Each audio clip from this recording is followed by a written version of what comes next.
किसान को लेकर इनसेंसिटिव होने का तो सवाल खड़ा ही नहीं होता।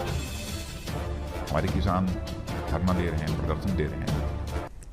सचमुच केवल किसान होने के नाते मुझे ही पीड़ा नहीं है, मैंने देखा है हमारे प्रधानमंत्री जी को भी इसकी गहरी पीड़ा है।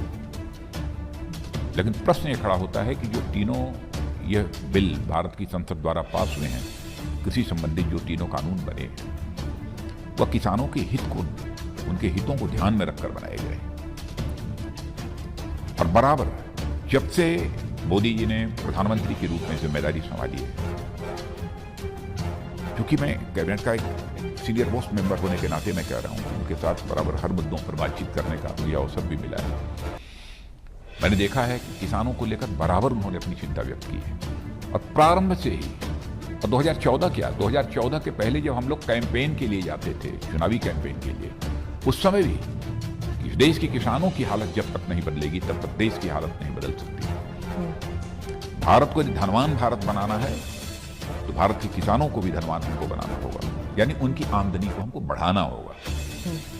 यह हमारे प्रधानमंत्री की सोच रही है और प्रारंभ से उनके द्वारा यह कोशिश की जा रही है। अब इसे मिनिमम सपोर्ट प्राइस का जहां तक सवाल है, आप पिछली सरकारों ने भी मिनिमम सपोर्ट प्राइस हर वर्ष बढ़ाई है, कभी नहीं बढ़ाई है। लेकिन आप देखिए उस रेशियो में हमारे प्रधानमंत्री ने कितनी बढ़ाई है। मिनिमम सपोर्ट प्राइस पर जितनी परचेज पहले होती थी और अब कितनी हो रही है, कितने सारे आइटम्स की हो रही है, आंकड़े उठाकर देखिए तो पूरी तरह से बात साफ हो जाएगी। पर एमएसपी को लेकर आप स्टेटमेंट, आप उसमें पॉलिसी में लाते क्यों नहीं है? लिख लीजिए कि एमएसपी नहीं हटाया जाएगा, इट्स नॉट देयर। मैंने बार बार प्रधानमंत्री कह रहे हैं, पहले भी कहीं एमएसपी था नहीं, पर अब जब नहीं वहम आ गया है तो जब कोई व्यवस्था, मैंने पहले ऐसा था ही नहीं, व्यवस्था चली आ रही थी। और आज भी प्रधानमंत्री कह रहे हैं, हम सब सारे लोग बोल रहे हैं, हम अपने ऐसे वचन से मुकर कैसे जाएंगे? लोकतंत्र में जो अपनी वचन से मुकर जाता है उसे तो अच्छी तरह की अच्छी सजा यह जनता दे सकती है। लोकतांत्रिक व्यवस्था में यह अधिकार उसे प्राप्त है। जो हम कह रहे हैं उस वचन को पूरा करेंगे और आगे बढ़कर पूरा करेंगे। और तीनों कानूनों के माध्यम से यह पूरी कोशिश की गई है कि किसानों की आमदनी 2 गुना, 2.5 गुना, 3 गुना, जितनी अधिक से अधिक हो सके बढ़े।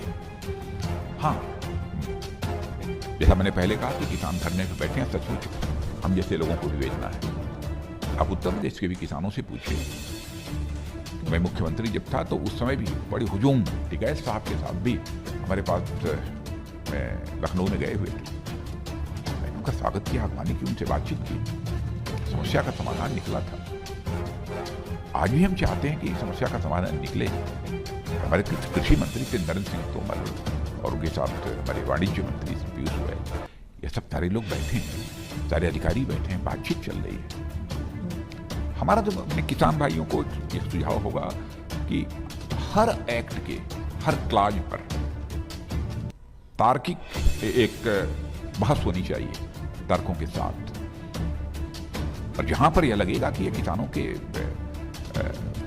हितों के प्रतिकूल है, उसके खिलाफ है, तो जो भी आवश्यक होगा हमारी सरकार करेगी। मैं यकीन दिलाना चाहता हूं, जैसा मैं प्रधानमंत्री की मंशा को जानता हूं, किसानों के हितों के ऊपर हम किसी भी सूरत में चोट नहीं पहुंचने देंगे।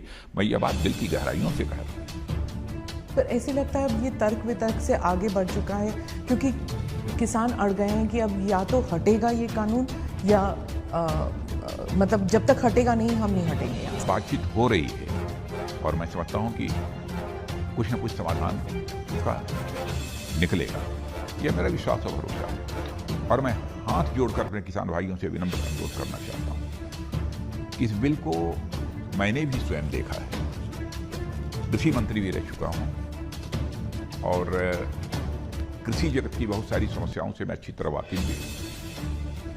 इसलिए मैं कह सकता हूं कि यह किसानों के हित में है।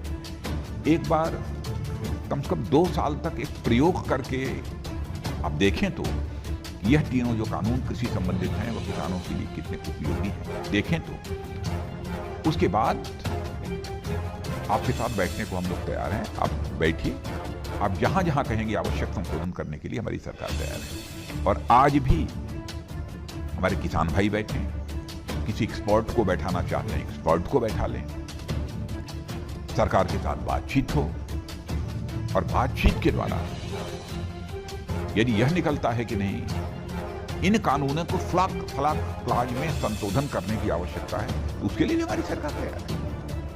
हम पूरी तरह से फ्लेक्सिबल हैं। हम केवल सरकार के लिए सरकार नहीं चला रहे हैं, हम देश के लिए, गरीब के लिए, देश के किसानों के लिए, देश की जनता के लिए सरकार चला रहे हैं। हम ऐसा कोई काम नहीं करेंगे जो हमारे देश की जनता के हितों के प्रतिकूल हो, उसके खिलाफ हो। ऐसा काम हम कभी नहीं कर सकते। जी, आप हमदर्दी, आप संवेदनशीलता के बारे में कह रहे हैं, लेकिन आपकी पार्टी के ही कुछ लोग किसानों को लेबल दे रहे हैं, नक्सल कह रहे हैं, खालिस्तानी कह रहे हैं। क्या आप? मैं समझता हूं कि किसानों के ऊपर इस प्रकार का कोई भी आरोप, कोई भी हो, यानी किसने क्या कहा है मुझे जानकारी नहीं है, नहीं लगाया जाना चाहिए। लेकिन उसे हमारा किसान किसान है, हम किसान के प्रति हृदय की गहराइयों से सम्मान व्यक्त करते हैं, और हर समय भारत के किसानों के प्रति हमारा सिर झुका हुआ है उनके सामने, उनके सम्मान में। हमारे अन्नदाता हैं, और जब भी आर्थिक संकट का दौर इस देश में आया है, तो देश की अर्थव्यवस्था को संभालने का काम यदि किसी ने किया है तो इस देश के किसानों ने किया है। लेकिन इकोनॉमिक रिसेशन का दौर, आर्थिक मंदी का दौर आया है, उस समय भी आप अर्थशास्त्रियों से बातचीत करिए, वो इस बात की जानकारी आपको देंगे।